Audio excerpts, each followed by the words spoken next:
"I'll take you home, mister." The gentle words of 12-year-old Marcus Williams pierced through the fog of confusion that had enveloped Karim Al Hafez for the past 6 hours. As the 68-year-old oil magnate sat on a downtown Detroit bus bench, unable to remember how he had gotten there or where he was supposed to go.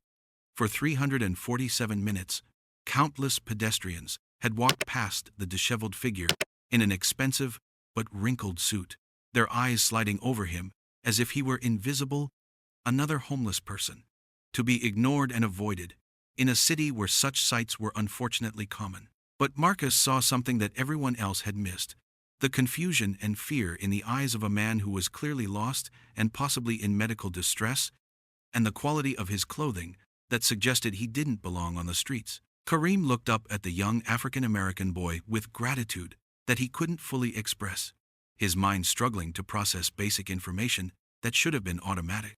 He knew his name, he knew he was wealthy, he knew he owned one of the largest oil companies in the Middle East, but he couldn't remember his address, his phone number, or how to contact anyone who could help him get back to safety. The early stages of Alzheimer's disease had been progressing slowly for months, but today, something had gone wrong during what was supposed to be a routine business meeting, and he had found himself wandering the streets of a city he didn't recognize, with no memory of how he had arrived there. "You look confused, sir," Marcus said with the directness that children possess, sitting down beside Karim on the bench, despite the fact that his grandmother had taught him to be cautious around strangers. But there was something about this particular stranger that seemed familiar, something that reminded Marcus of his own grandfather, who had struggled with memory problems before his death 2 years earlier. "Do you remember where you live?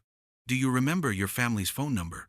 Karim shook his head slowly, frustrated by his inability to access information that he knew was stored somewhere in his brain. The questions that should have been simple were impossibly complicated, and the harder he tried to remember, the more confused he became.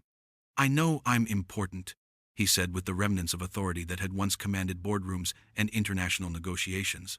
"I know people are looking for me, but I can't remember who or how to reach them." Marcus studied the man's expensive watch, his silk tie, and his handmade shoes, recognizing quality, even though he had never owned anything remotely similar. This wasn't someone who belonged on the streets. This was someone who had gotten lost and needed help finding his way back to wherever he came from. "What's your name, sir? Maybe if we start with that, we can figure out the rest." "Karim Al Hafez," he replied, the words coming more easily than other information. "I own Al Hafez Petroleum. I live in a big house. I have security people who are supposed to protect me." But beyond those basic facts, everything else was a frustrating blank that filled him with anxiety and confusion. Marcus nodded thoughtfully, processing information with the serious demeanor of someone much older than his 12 years. "Mr. Al Hafez, I think you might have gotten confused, or maybe had a medical problem that made you forget things. That happens to some people, especially older people, and it's not their fault. My grandmother knows about these things because she takes care of people at the nursing home where she works." The simple explanation and gentle tone helped calm some of Karim's anxiety, though he still couldn't access the memories he needed to get home safely. But Marcus was already formulating a plan that demonstrated wisdom and compassion far beyond his age and circumstances. "We're going to figure this out together." "Okay," Marcus said with confidence that he didn't entirely feel. "First, we're going to call the police and tell them we found someone who's lost and might need medical attention. Then we're going to look up your company on my phone and see if we can find someone who knows you and can come get you." As Marcus pulled out a smartphone that looked surprisingly sophisticated for someone his age, Karim wondered why this child was helping him when so many adults had simply walked past. The boy's clothing suggested he came from a working-class family. His demeanor indicated he was streetwise and cautious, but his willingness to help a confused stranger revealed a character that impressed even Karim's compromised cognitive abilities. While Marcus made phone calls and searched the internet for information about Al Hafez Petroleum, Karim found himself observing the child with growing respect and curiosity. Despite his obvious youth and limited resources, Marcus approached the problem systematically, gathering information and developing solutions with the methodical thinking of someone much more experienced. "I found your company's website," Marcus announced after several minutes of focused work. "It says you're the CEO and founder, and there's a phone number for corporate security. I'm going to call them and explain that you're safe but confused and need someone to come get you." The conversation that followed was complicated by the fact that corporate security initially dismissed the call as a prank or scam attempt. It seemed impossible that their wealthy and powerful CEO would be sitting on a bus bench in downtown Detroit, being helped by a 12-year-old boy who had found him on the street. But Marcus persisted with a patience and determination that eventually convinced the security team to take his call seriously. As they waited for corporate security to arrive, Karim found himself learning about Marcus's life and background in ways that challenged his assumptions about intelligence, character, and social value. The boy lived with his grandmother in a modest apartment in one of Detroit's most challenging neighborhoods, but he was clearly intelligent, well-spoken, and remarkably mature for his age. Marcus explained that he was walking home from the library, where he spent most afternoons, working on homework and using the computers to research subjects that interested him. His mother worked 2 jobs to support the family. His father was not present in his life, and his grandmother provided childcare and guidance when she wasn't working at the nursing home. Despite the economic challenges his family faced, Marcus demonstrated a level of education, curiosity, and social awareness that impressed Karim even in his confused state. The boy spoke knowledgeably about current events, asked thoughtful questions about Karim's business, and displayed an understanding of the world that suggested he was largely self-educated through library resources and independent study.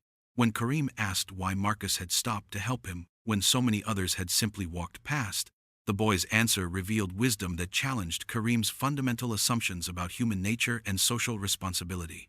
"My grandmother always taught me that you judge people by how they treat others who can't help them in return," Marcus explained. "All those people who walked past you, they didn't stop because they figured you couldn't do anything for them. But helping people isn't about what you get back. It's about doing what's right because it's right." The simple moral philosophy impressed Karim more than any business presentation he had ever heard. This 12-year-old child from a struggling family had demonstrated more wisdom and character in a few hours than many of the wealthy and educated people Karim dealt with in his professional life. When the corporate security team finally arrived, led by Karim's head of security, Hassan Mahmoud, their relief at finding him safe was mixed with amazement at the circumstances of his rescue. Hassan had been coordinating a city-wide search involving local police, private investigators, and corporate resources worth millions of dollars, while Marcus had solved the problem using nothing more than a smartphone, persistence, and genuine concern for another human being. "Mr. Al Hafez," Hassan said, approaching carefully because he could see that his employer was still confused and disoriented, "we've been looking for you for 6 hours. Your meeting ended this morning, but you never arrived at your hotel, and your security detail lost track of you somewhere in the downtown area." Karim looked from Hassan to Marcus, beginning to understand that his memory problems were more serious than he had initially realized. If his own security team had been unable to find him, despite extensive resources and professional training, then his situation had been genuinely dangerous, and Marcus's intervention had likely saved him from spending the night on the streets or worse. "This young man found me and helped me when no one else would," Karim said, his voice carrying more clarity than it had shown all day. "He made the phone calls. He researched my company. He stayed with me and made sure I was safe. He did more in 2 hours than anyone else accomplished in 6. Hassan studied Marcus with new interest, recognizing that this child had succeeded where trained professionals had failed. The boy had not only located and protected Karim, but had done so using initiative and problem-solving skills that would have been impressive in an adult, let alone a 12-year-old. As they prepared to transport Karim to the hospital for medical evaluation, he made a decision that would change Marcus's life forever. He asked Hassan to get the boy's contact information and to arrange a meeting with Marcus's family as soon as Karim's medical situation was stable. Over the following weeks, as doctors confirmed that Karim was indeed in the early stages of Alzheimer's disease and would require increasing levels of care and supervision, he found himself thinking constantly about the child who had shown him such kindness and competence when he was most vulnerable. The medical diagnosis was devastating, but not unexpected. Karim had been experiencing memory problems and confusion for months, but had been hiding the symptoms from his family and business associates to avoid appearing weak or incompetent. The incident in Detroit had forced him to confront the reality that his condition was progressing and that he could no longer manage his affairs without assistance. But rather than focusing only on his own problems, Karim became obsessed with finding ways to repay Marcus for his kindness and to ensure that the boy's obvious intelligence and character were properly developed and rewarded. He instructed Hassan to conduct a thorough investigation of Marcus's background, family situation, and educational needs. What Hassan discovered was both inspiring and heartbreaking. Marcus was indeed exceptionally intelligent, testing in the gifted range on every academic assessment, but his family's financial situation made it impossible for him to attend the kind of schools or participate in the enrichment programs that would allow him to reach his full potential. Marcus's grandmother, Dorothy Williams, worked as a certified nursing assistant at a local care facility, while his mother, Keisha Williams, worked as a hotel housekeeper during the day and a restaurant server at night. Despite working multiple jobs, the family struggled to make ends meet, and Marcus's educational opportunities were limited to what the underfunded public school system could provide. But the investigation also revealed that Marcus had been essentially self-educating for years, using library resources to study subjects far beyond his grade level, and demonstrating the kind of intellectual curiosity and self-motivation that money couldn't buy. His teachers consistently described him as their best student, but noted that he would need significant financial support to continue his education beyond high school. When Karim met with Marcus's family to discuss ways he could help show his gratitude, he found himself even more impressed by the values and character that had shaped the boy's development. Dorothy Williams, despite working in one of the most challenging healthcare environments in the city, maintained an optimism and dignity that reminded Karim of his own grandmother's strength during difficult times. "Mrs. Williams," Karim said during their first formal meeting, "your grandson saved my life, and possibly my company, by helping me when I was lost and confused. I want to find ways to ensure that his kindness is rewarded and that his obvious talents are properly developed." Dorothy studied Karim carefully, recognizing sincerity in his offer, but also understanding the complexities that could arise when wealthy benefactors became involved in the lives of working-class families. "Mr. Al Hafez," she said with diplomatic caution, "we appreciate your gratitude, and we're glad Marcus was able to help you when you needed it. But we also want to make sure that any help you provide doesn't change who Marcus is or make him feel like he's better than his community." The wisdom in her response impressed Karim as much as Marcus's street smarts had. This family understood that accepting help from a wealthy stranger could have unintended consequences, and they were determined to protect Marcus's character and values, even as they sought to expand his opportunities.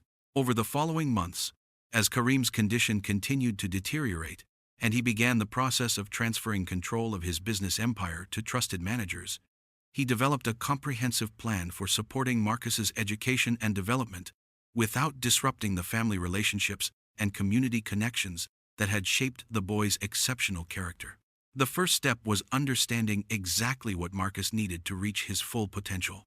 Karim hired educational consultants to assess Marcus's abilities and learning style, discovering that the boy was not just intelligent, but possessed what psychologists called exceptional emotional intelligence and leadership potential. His standardized test scores placed him in the top 1% nationally, but his real gifts lay in his ability to connect with people, solve complex problems, and maintain ethical principles under pressure. Rather than simply paying for private school tuition, Karim established an educational trust that would support Marcus through college and graduate school, while also providing resources for other talented students from similar backgrounds. The trust was designed to identify young people who demonstrated both academic ability and the kind of character that Marcus had shown when he stopped to help a confused stranger. The selection criteria for the trust's scholarships reflected the values that had impressed Karim about Marcus's family. Recipients had to demonstrate not just academic excellence, but also community service, leadership potential, and a commitment to helping others who were less fortunate. The program sought to identify students who would use their education to benefit their communities rather than simply advancing their own careers. Rather than moving the family to a wealthy neighborhood where Marcus might lose touch with his roots, Karim invested heavily in improving educational and community resources in Marcus's existing neighborhood. He funded a new library with state-of-the-art computer facilities, established after-school programs that provided tutoring and enrichment activities, and created partnerships between local schools and major universities that brought advanced educational opportunities directly to the community. Most importantly, he created opportunities for Marcus to learn about business and leadership by working part-time in various departments of Al Hafez Petroleum, gaining real-world experience while continuing his regular education. The program was designed to develop Marcus's natural talents while keeping him grounded in the values and community connections that had made him the kind of person who would stop to help a confused stranger. Marcus's first assignment was in the company's community relations department, where he helped develop programs that provided job training and economic development resources to communities affected by the oil industry. The work allowed him to see firsthand how large corporations could either exploit or empower local communities, depending on the values and priorities of their leadership. His supervisor, Dr. Sarah Chen, was initially skeptical about having a 12-year-old working in her department, even part-time. But Marcus quickly proved that his insights into community needs and his ability to communicate with diverse groups of people made him an invaluable asset to their outreach efforts. Marcus has a gift for understanding what people really need versus what they think they need, Dr. Chen explained to Karim during one of their regular progress meetings. He listens carefully, asks thoughtful questions, and comes up with solutions that address root causes rather than just symptoms. Most adults in this business never develop that kind of insight. The relationship that developed between Karim and Marcus over the following years was unlike anything either of them had experienced before. Despite the differences in their age, background, and circumstances, they formed a bond based on mutual respect, shared curiosity about the world, and a commitment to using their resources to help others who needed assistance. As Karim's memory became increasingly unreliable, Marcus became one of the few people who could communicate with him effectively during his confused periods. The boy's patience and gentle manner reminded Karim of better times, while his intelligence and curiosity provided stimulation that seemed to slow the progression of cognitive decline.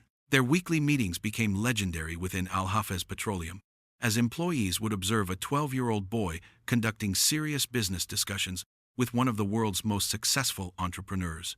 Marcus would arrive with carefully prepared questions about international markets, environmental policy, and corporate ethics, while Karim would share decades of experience and wisdom about leadership, decision-making, and the responsibilities that came with wealth and power.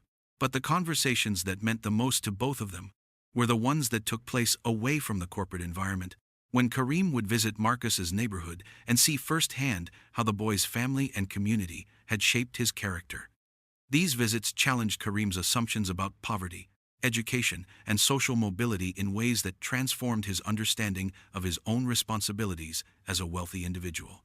During one particularly memorable visit, Karim accompanied Marcus to the nursing home where Dorothy Williams worked, observing how she cared for elderly residents with Alzheimer's and other cognitive disabilities.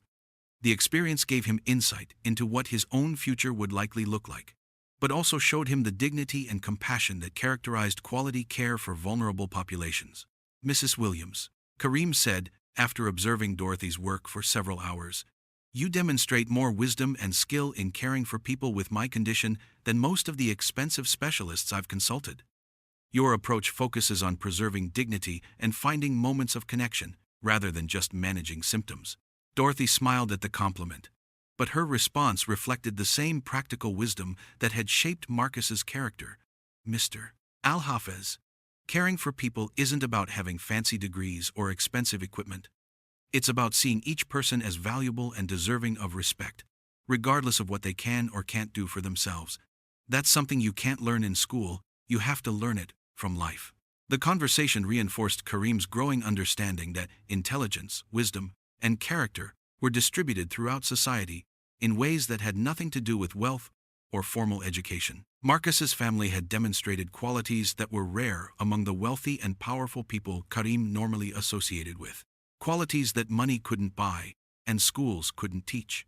Marcus proved to be an exceptional student who excelled in every educational opportunity Karim provided. But he also maintained his connection to his grandmother's values and his community's needs. As he grew older and more sophisticated, he never lost the empathy and willingness to help others that had led him to assist a confused stranger on a Detroit bus bench. His academic achievements were remarkable by any standard. He completed high school coursework 2 years early while maintaining perfect grades, earned advanced placement credit in multiple subjects, and was accepted to every university where he applied. But his teachers consistently noted that his academic success was matched by his commitment to helping struggling classmates and his leadership in community service projects. The scholarship program that Karim had established in Marcus's honor began to produce similar success stories across the Midwest. Students from working-class families who had demonstrated both academic ability and strong character were given opportunities to pursue higher education while maintaining their connections to their home communities. One of the program's early recipients was Maria Santos, whose family had immigrated from Mexico when she was 5 years old. Despite facing language barriers and economic challenges, Maria had excelled academically, while also translating for her parents at medical appointments and helping younger siblings with homework. The scholarship allowed her to attend medical school, and she eventually returned to her community as a pediatrician who provided bilingual healthcare services to immigrant families.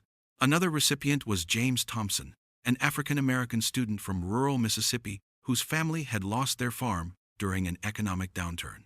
James used his scholarship to study agricultural engineering, developing innovative farming techniques that helped small family farms compete with industrial agriculture operations. His work allowed dozens of farming families to maintain their independence and economic viability. By the time Marcus graduated from high school as valedictorian, Karim's Alzheimer's had progressed to the point where he could no longer manage complex business decisions or maintain detailed memories of recent events. But he retained clear memories of the day Marcus had found him and helped him, and he often spoke about how that act of kindness had changed his understanding of what truly mattered in life. The graduation ceremony was particularly meaningful because it represented not just Marcus's individual achievement, but the success of the educational philosophy that had guided their relationship. Marcus had received the finest education that money could provide, but he had also maintained the values and character that had made him special in the first place. In his valedictorian speech, Marcus spoke about the importance of using education and opportunity to serve others rather than just advancing personal interests. Education without compassion is just sophisticated selfishness, he told his classmates. Real success means using what you've learned to make life better for people who haven't had the same opportunities you've received. Marcus went on to attend Harvard University on a full scholarship, studying business and economics, while maintaining close ties to his family and community in Detroit.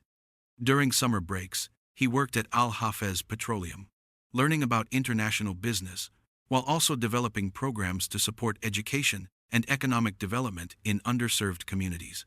His undergraduate thesis examined how multinational corporations could create sustainable economic development in poor communities without exploiting local resources or displacing existing businesses. The research combined sophisticated economic analysis with deep understanding of community needs, reflecting the unique perspective he had developed through his relationship with both Karim's corporate world and his own neighborhood's challenges. The educational trust that Karim had established in Marcus's honor grew into one of the largest scholarship programs in the Midwest, supporting hundreds of students from working-class families who demonstrated both academic ability and the kind of character that Marcus had shown when he stopped to help a stranger in need.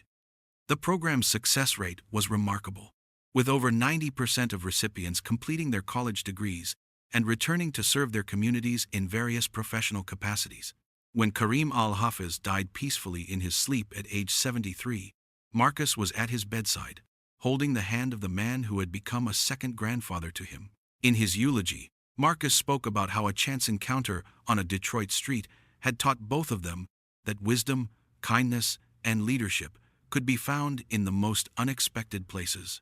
Before we wrap this story up, I'd like to thank you for reaching this far. And if you enjoyed this story as much as I think you did, then be sure to show your support by liking and subscribing to this channel. Now back to the story. The oil empire that Karim had built was eventually donated to charitable foundations that focused on education, healthcare, and economic development in underserved communities around the world.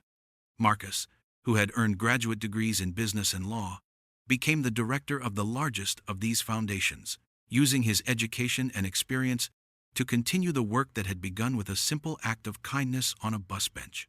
Years later, when Marcus was recognized as one of the most influential philanthropists in the country, he always credited his success to the lessons he had learned from his grandmother about treating all people with dignity and respect. He often spoke about how helping one confused stranger had opened doors to opportunities he had never imagined possible, but had also taught him that true wealth came from the relationships and values that shaped character, rather than the money that could be earned or inherited. The story of Marcus Williams and Karim Al Hafez became a powerful reminder that the most important moments in life often occur when we choose to see and help people whom others overlook or ignore. Marcus had demonstrated that age, wealth, and social status were less important than empathy, initiative, and moral courage when it came to making a difference in the world.